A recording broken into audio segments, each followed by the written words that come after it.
Glynis, good morning. Thank you so much for joining me on this lovely summer morning, Monday morning as well, new starts. And um, I was just trying to think about how we first connected. And do you know, the first time that I saw you, you were acting, you were performing like a musical for older people. And I was just transfixed with your ability to connect with everyone in the audience, to meet them on their level of their ability, of their, and just radiating warmth. So there you go. That's your introduction. It's And interesting. I was thinking about that this morning too. I remember this person saying, "Oh, do you mind if I film?"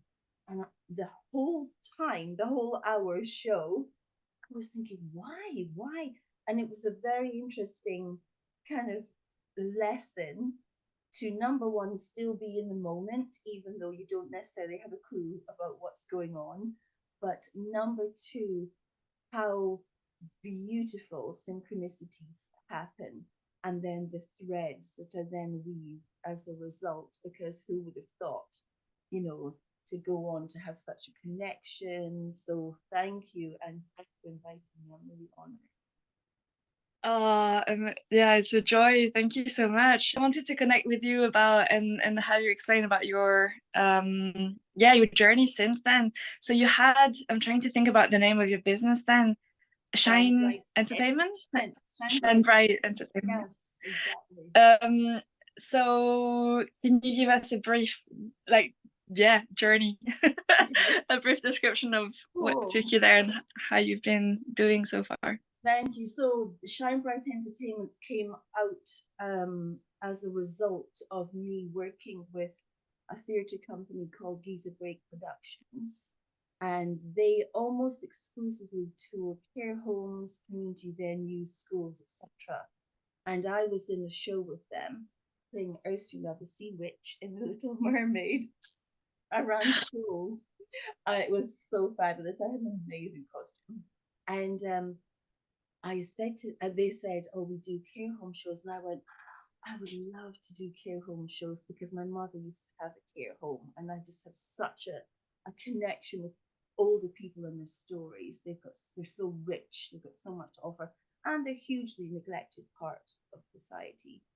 And so Liam, he from the company, he very kindly mentored me and helped me set up the journey, and that's how Shine Bright Entertainment came out as a result. And I loved it. And when I wasn't acting work for my agent, of course I was doing that. So it meant I was always in work, which was fabulous, and didn't have to get a real job.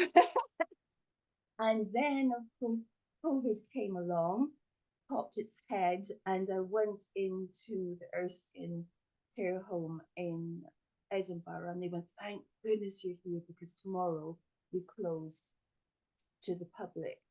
So I literally lost all work overnight, like many actors and performers. Yeah, of And course.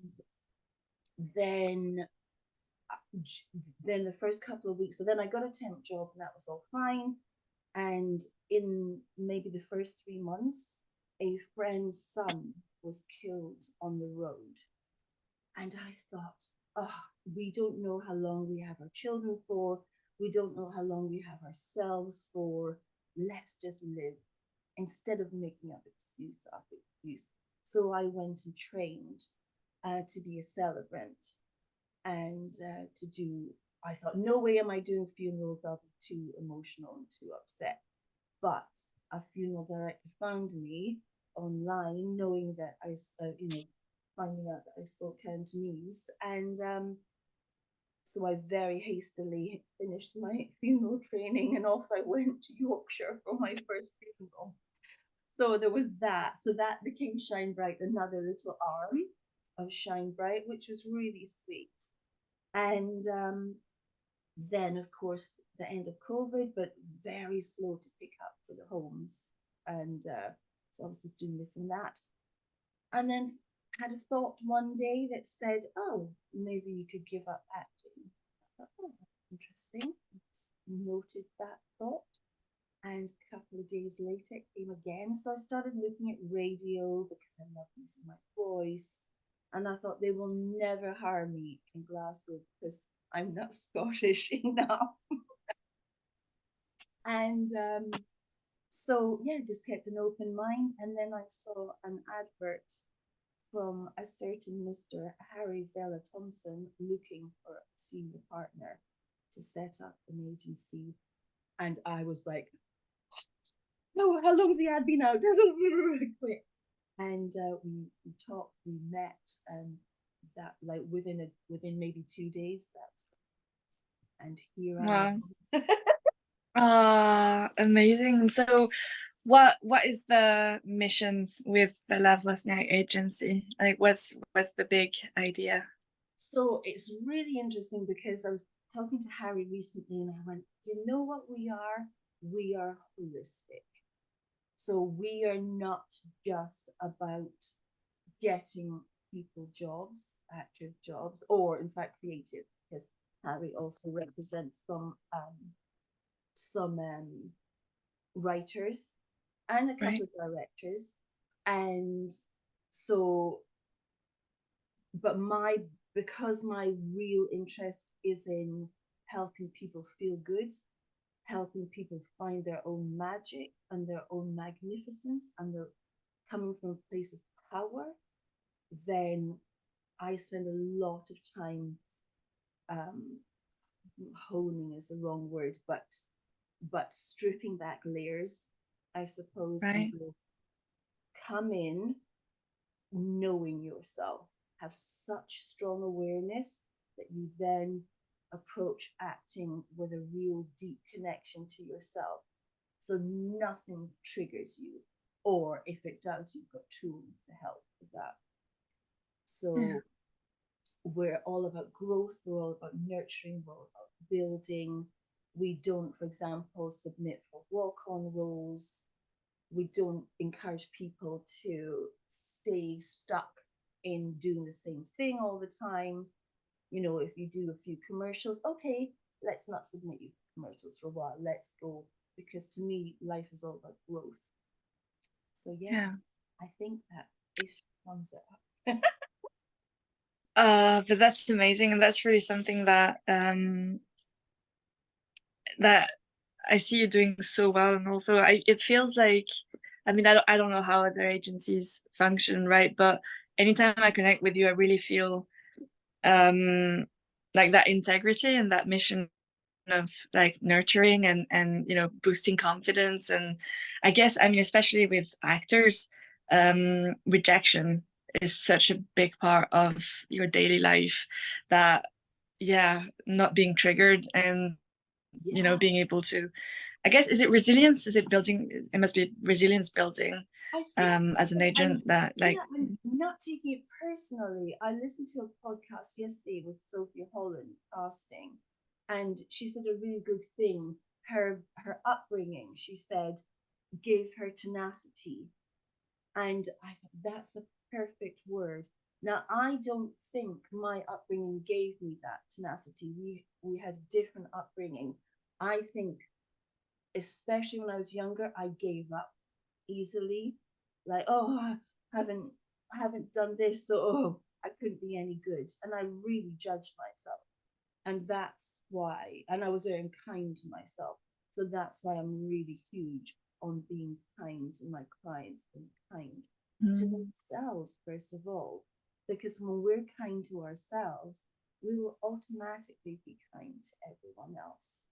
You know, we'll have empathy. But yeah, integrity is huge to me. I love that word actually. My neighbor, who I don't know well, years ago, she said, "Oh, I'm so busy, blah blah blah," and I went, "If you need help, babysitting, please let me know. I'm busy, but if I can help, I'll let you know."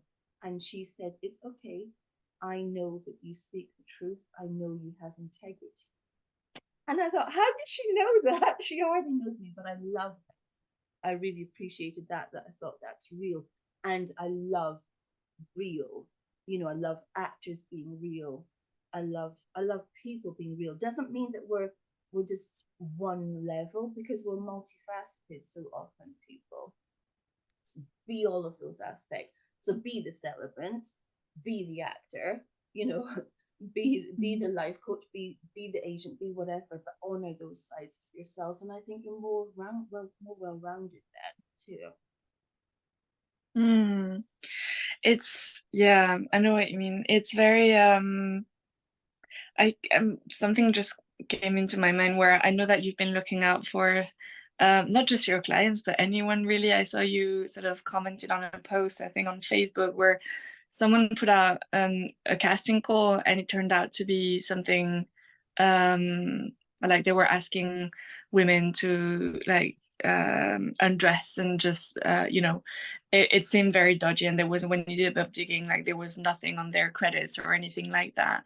um do you see that often? Is that one of the pitfalls that, for someone who would start, knowing how to So spot the real it people? used to be, there used to be more. There's a couple of platforms that they tend to, pop up on more than I've never seen it on Spotlight, thankfully.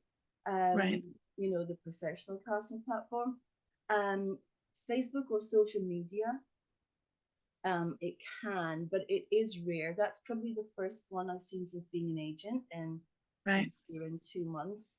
But what gets me the most is people are often so desperate to act that they don't come from that place of, again, knowing yourself and the power, Yeah. and do the basic due diligence. All I did was click on their profile photo and go, that very dodgy kind of looking outfit, which is not really appropriate for a casting platform. Um, that's unusual. So then I just clicked on into their profile and then nothing. And then someone I know applied, and then they received the email, the message, please, please take clothes off, please, act as if you've been attacked, blah blah blah. And whoa, no, like Hmm. just but 53 people had applied for that. How many of those 53 had even just clicked on the photograph? And that's like, Hmm. then people can be taken advantage of. So know you're in a position of power. A Hmm. director or a casting director needs you because they can't do their job without you. What if you're the perfect person for that job? Approach castings from that, not in an egotistical way, in an authentic, beautiful, genuine way. I wonder what is possible about us being the best match. Does this Hmm. feel right? Like, just really, really trust that inner knowing instead of just diving forth. Because I think there'd be a lot less people getting into trouble if Hmm. if they came from that angle. That quietness, that steadfastness instead of the desperation. Definitely. Do you think COVID has had an impact on that desperation or on levels of confidence that you see in actors post pandemic? Yeah, interesting questions. Some people have said that. What I noticed is I went to a high school recently to assess a drama class, and talking to the other teachers, they were saying behavior socially has been massively impacted because for 2 years people were not seeing each other, which is just so shocking because by nature we are social animals, really. We Hmm. do need, of course, we need our own space too, but we need to mix and we need to say hi and we need to read each other and connect. And we're enriched from that. So I would Definitely. not be surprised because, of course, myself included, I couldn't, well, I did a couple of online shows, a couple of Zoom shows, but it was not the same to have this barrier. and not be, you still connect, and yet there's still a barrier, it's still a huge wall. Yeah. So yeah, I'm sure it would have impacted a lot actually. But let's move on. Let's move Mm-hmm. on from that, and let's appreciate. Thank you very much. Now I know how wonderful it is to connect with people. Let's do that more. Let's be kind. Mm-hmm. Let's take experiences and learn from that. Absolutely. So with the agency, what um percentage would you say, what proportion of jobs coming in from theater or from screen? Like, is there a varied mix, or do you see a focus on theater or on screen work? It's funny because a lot of people come in and go, "Oh, I've done a lot of theatre. I would love to move into screen." Me, I love to say yes to everything. So the beauty and gift of performing arts is it's so diverse, from physical theater to screen to comedy. Oh my goodness. There's so much. And if as long as you can do that, as long as you've got some kind of background in that, or the willingness to learn, do it all. Not everyone, for instance, wants to go to cruise. That's fair enough. Not every actor can sing or dance. That's absolutely fair enough. So you always need to play to your strengths. But if you can, just say yes to everything. And that includes community theatre, like I did with Shine Bright Entertainment. There is such a gift in doing community theatre, because if you can stay in character and sing or act whilst you've got people with dementia yelling out or hitting, sometimes you can stay in character anywhere. It is such good training for your stagecraft. So I always encourage people to, yes, do at least one community theatre tour, because you learn so much, seriously, and also give so much. The amount of times I ended up in tears, you know, like good tears, heartwarming tears, and a massive heart, a full heart is, I can't even tell you, just so beautiful. Just the gift of the power of Mm. performance is phenomenal. It can absolutely change lives, and that includes people locked in a shell in dementia. It's and I'm involved with that. Like, thank you to the Mm. gods. Really, what an honor. Oh, that's so beautiful. And that's exactly what I saw that first time we connected. Thank you. You're right. There's really something almost spiritual about it. It's very, yeah, it's transcendental. Yeah, you're right. I Mm. remember one lady, and her husband was visiting the home, and her dementia, she was aggressive with, and she was shouting out, and she was like punching him, and I just looked at her and I thought, I am going to reach you. And I went and changed. It was a Christmas show, so I was all sparkly, and I came around again, just still shouting and hitting. And the staff said, I can take her out. And I went, no, no, leave her, leave. And I went up to her, and I just stood in front of her, and I had long white satin gloves on, and I just held out my hand. And she stopped shouting, and then she stopped hitting. And then I went closer, and I ended up next to her with my arm around her, and she was singing on the microphone, and for the whole rest of the hour. And when I finished, I quickly went and changed, and I came to say thank you. And her and her husband had their foreheads together, gazing into each other's eyes. And I just burst into tears. And I thought, that is performance that did that. That reached her, and just got through something. What a gift. And also, performance uplifts and educates and opens hearts and minds. It does so much. It's one of the most powerful things I think that we've got to our disposal in the human race, really. And that's why I think it's so vital that it's funded, really. Absolutely.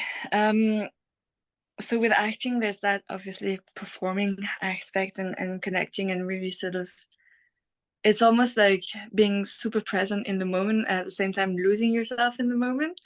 And then there's the business aspects of acting as well. And at the moment, and I don't know if you have a thought on this, but you know, the SAG-AFTRA strike has just been called for the first time in history, for the first time in like 63 years, I think, with same time as the writers. So Hollywood is kind of coming to a standstill. Yeah. um, do you have any thoughts on this and how it applies? Does it apply to anyone in Scotland? To you know, obviously we have big Scottish actors here, and you know, who are working in Hollywood on the sort of other rings of the ladder of the acting ladder. Does that impact anything? Are there any unions in for actors in Scotland? Like on the business side of acting, do you have any thoughts on that or anything you can comment on for the strike? Well, actually did release statements, and they said if it's a new contract, they can't go ahead. However, there is a leeway, so it's fine. And I thought I should have brought it up earlier before we spoke. I've only got one client that it impacts, who's American. Okay. She is SAG-AFTRA. So we just have to be really aware. They call it covered works. Anything that's covered work by the union, they must finish their contract if they're in a contract currently, but they can't take on new work. Right. However, if it's non-union, then that's okay. It's just so interesting because I think people, the public in general, tend to think on actors as movie stars. You know, oh, you're an actor. I remember doing a tour once, and I was in a school in England, and this pupil walked past through the corridor after the show and said something about what do you do, and we said, oh, we're actors. You know, they just seen the show, and she went, but you're not actors. You're not on the telly. And that's the thing, people are so hung up about, oh, if you're an actor, it means you're in a soap opera. You know, they automatically go into there. Or in Hollywood's case, oh, you must be a movie star. But there's 70,000 registered actors in the UK on Spotlight. You know, that's a lot of actors. And most of those actors will have a job on the side. So it's easy for the public to go, oh, why are they striking? They get millions. But actually, the the typical actor does not get millions. Yes, they get millions, you know, energetically, if you like, because that's a priceless thing every time we perform. But pay wise, and you would just need absolute protection. Writers too, it's vital. I'm not a fan of striking. I don't like to fight. However, we do need to make a stand of some form. So I think for SAG-AFTRA, it's probably the best way to do it. It will be very interesting because, of course, there's lots of movies just being released that have been made. People would really miss seeing movies or theater. They would because it brings us joy. You know, it helps us feel, and it helps us explore sides of ourselves too. You know, either that we're in touch with or not in touch with. I cannot stress how vital an industry it is. So yeah, all power to them. Amazing, thank you. And finally, Glynis, what main piece of advice would you give someone just looking to start in the industry? Oh gosh, what an interesting question. I would say Okay, first of all, I would encourage people, know yourself. Know why you do something. Know Mm. why, if someone says something, you get defensive, for example, and heal that side of yourself. You don't have to go into therapy and, you know, spend a fortune. Just know yourself, read and read and read, and be empowered and come from a place, not just actors, I have to say, everyone go through life knowing that you're magic and you're magnificent. And that will absolutely emanate from you because we're drawn to energy. You know, we go, what is it about that person? You know, we don't know, but it's their energy. We go, oh, I feel really good when I'm around that person, right? That's our energy. So be your purest form in all aspects. You know, your gentleness, your zaniness, your funness, your seriousness, your everythingness. Be your everything, I guess. But no, I used to think I was not good enough. And now I go through life going, I'm magic and I'm magnificent. And that's what I'd love people to know. Amazing. I love that. Thank you so much. Um, well, I think that's a beautiful note to finish on. Thank you. Thank you so much for a wonderful conversation, Glynis. Oh, All with Vella and Wozniak. yeah, thank you so much. Thank you.